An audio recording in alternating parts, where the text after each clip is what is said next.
সবাই MIT, Harvard, Stanford এইসব university target করে, কিন্তু সবাই তো চান্স পায় না। তো which university should you target? এটার জন্য আমি তোমাদের একটা ট্রিক শিখিয়ে দিই, সেটা হচ্ছে রিচ, ম্যাচ এবং সেফটি মেথড। রিচ হচ্ছে এমন স্কুল যেখানে তোমার চান্স পাওয়ার প্রবাবিলিটি কম, কিংবা সবার চান্স পাওয়ার প্রবাবিলিটি কম। হার্ভার্ডে যে কেউ চান্স না পেতেই পারে, এটা খুব নর্মাল।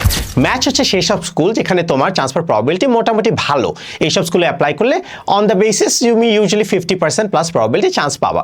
সেফটি হচ্ছে এমন স্কুল যেখানে তোমার চান্স পাওয়ার সুযোগ অনেক বেশি, তুমি তাদের অ্যাভারেজ স্টুডেন্ট থেকে বেটার। তো এটা তুমি বুঝবা কিভাবে? একটা কমন উপায় হচ্ছে এসএটি স্কোরটা দেখা।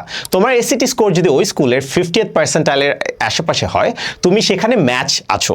তোমার এসএটি স্কোর যদি 75 পার্সেন্টাইলের, মানে তুমি 75% স্টুডেন্ট থেকে বেটার হও, তুমি সেফটি স্কুলে আছো।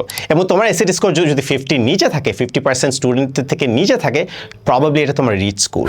এভাবে তোমার ব্যালেন্স করা উচিত। তুমি 10টা স্কুলে অ্যাপ্লাই করলে তিনটা করে ব্যালেন্স করা উচিত, যেন তুমি কোনো ইউনিভার্সিটিতে ইভেন্চুয়ালি চান্স পাও এবং তোমার একটা গ্যাপ ইয়ার না নিতে হয়।